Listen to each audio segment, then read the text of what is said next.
class, Readings in American History.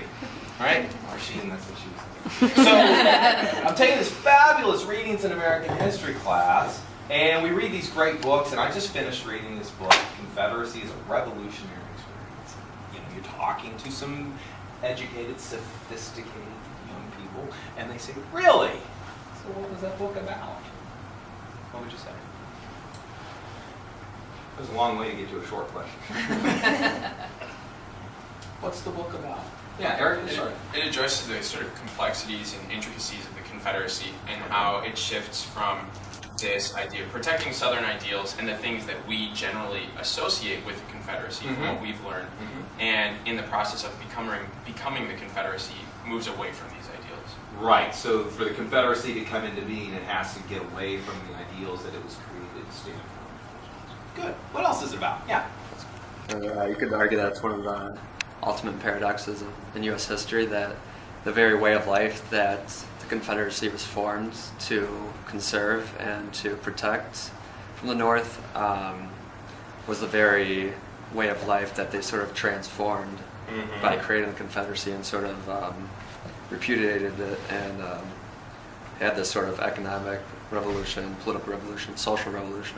You used a really important verb at the start of your statement, and that was conserve. Why did you use that word? Well, as Thomas puts it, it was a radical means to a conservative end. And I think that's interesting, and that, I mean, even the title itself is sort of a paradox. Yes.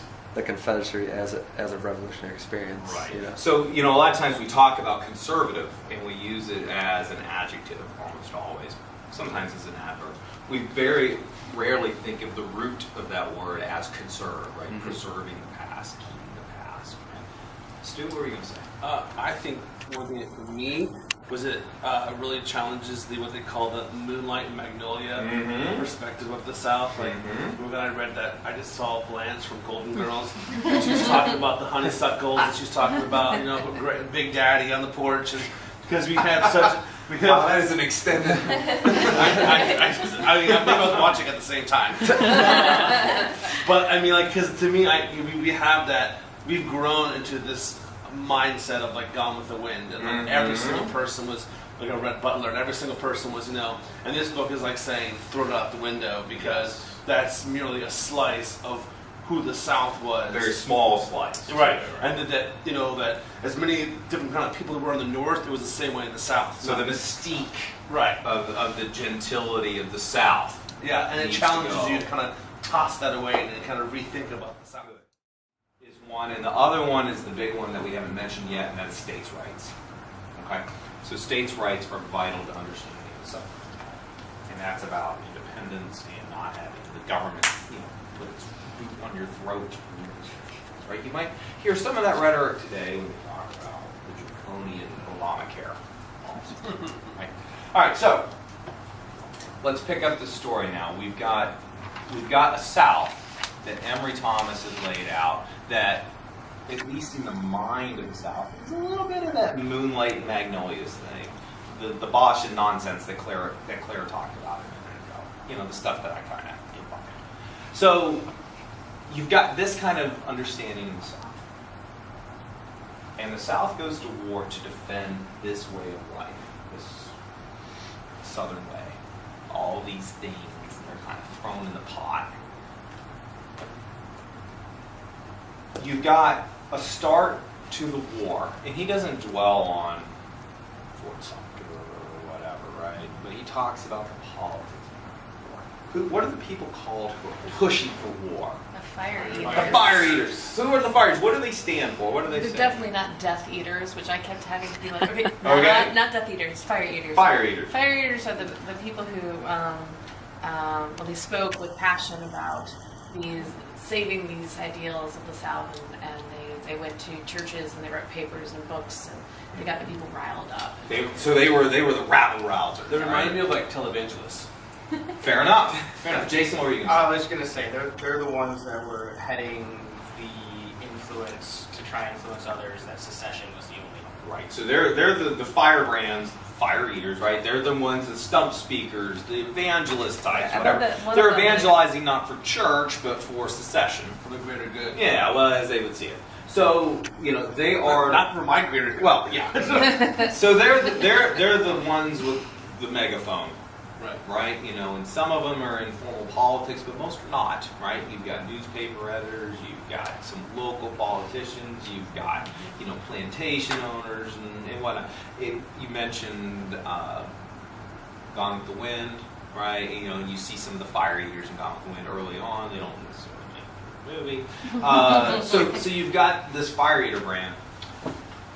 Yet who winds up being the leaders of the Confederacy? The Moderns. Why is that, Karen? That's a good question. Thank Well, you. there's Help her out, David. because they're in the military, right? And they're war heroes and. The strategy.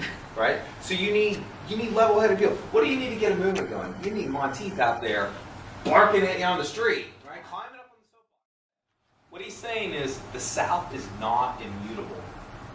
The South changes, right? It's a historical place. And because of that, if the South could change before, even if it was unintended change and it was completely contingent on what happens during the war, it is completely ironic. It's a paradox, right? Even if all that is true, the South can change again. When's he writing this? 1971. Yeah, he's writing in the late 60s into the early 70s. Let's think about context for a second. What's happening around Emory Thomas at this time? Civil rights movement, right? And who's just been assassinated in 68? Martin Luther King Jr. Thank you, Dick. Yeah, Martin Luther King Jr. has just been assassinated. You see more and more of a radicalization movement in this kind of entrenchment of white reactionary politics. You, in the recent past, had massive resistance in his Virginia, which is where they shut down the school systems to prevent desegregation. You see the murder of Martin Luther King Jr. You see the murder of Robert F. Kennedy. You see lots of murders of civil rights leaders, lynchings, and all these things. And so there's this kind of culture clash taking place. And in part, what he's trying to do with this book is to say, the world doesn't have to be this way, the South doesn't have to be this way, the South can change too. I struggled with this book because of my own, I'm sure, my own sort of bias against the South. And I won't take it personally. okay, good. But because there's this image I have of with all the monuments to these war heroes and that I'm like, so you lost, right? You lost, so come join us. And I feel, I'm not being very articulate with this, but I struggle to see that the South can change because I feel like the attitude is that the South doesn't want to change. So we're going to explore that. I'm going to take that point seriously because there are a lot of people, especially up here in Yankeeville, as I call Chicago. There are a lot of people up here who feel exactly that way about the South, that the South is the land of hunting, fishing, and college football, right? And I'm not opposed to any of those. I grew up in Oklahoma, Alabama, Georgia. I hear you. I understand what you're saying. So what we're going to explore here is how there's this 4-year period during the war where there is significant change in Confederate society, but then come the Reconstruction era, all of that starts to settle back into the old places. So we're going to explore, and it's fine. If you don't buy the thesis, we can talk about why. Okay, Stu? To kind of piggyback what you're saying, this is a perfect opportunity.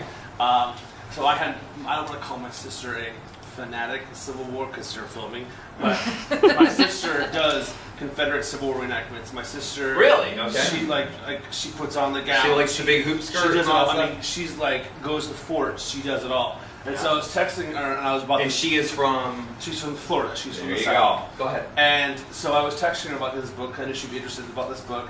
And her first comment was, she goes, "I cannot believe that a school in Illinois would let you read a book of this approach of this potential." She was so floored. How did this get past the southern borders? The censors. It's like who leaked this? And I'm like, how interesting that you think that well, that's what this whole class, this book is about. It's there's an other side of the argument, you know, and that don't just see it from the one point of view. But like my sister was just like, I couldn't comprehend that she called the land of Lincoln would allow a book like this. Well, you didn't give away the dirty little secret to the teacher. Well, I know I didn't mention your Southern ties. It would ruin the. But you know, like to what you're saying, like, you know, I mean, like I've been to these Civil War reenactments in the South, and if you go there, you would not think that they lost this war. Like, it's like, don't tell them. Everyone keep it quiet. They're going to be so disappointed. They don't know how the book ends, apparently. Because they do.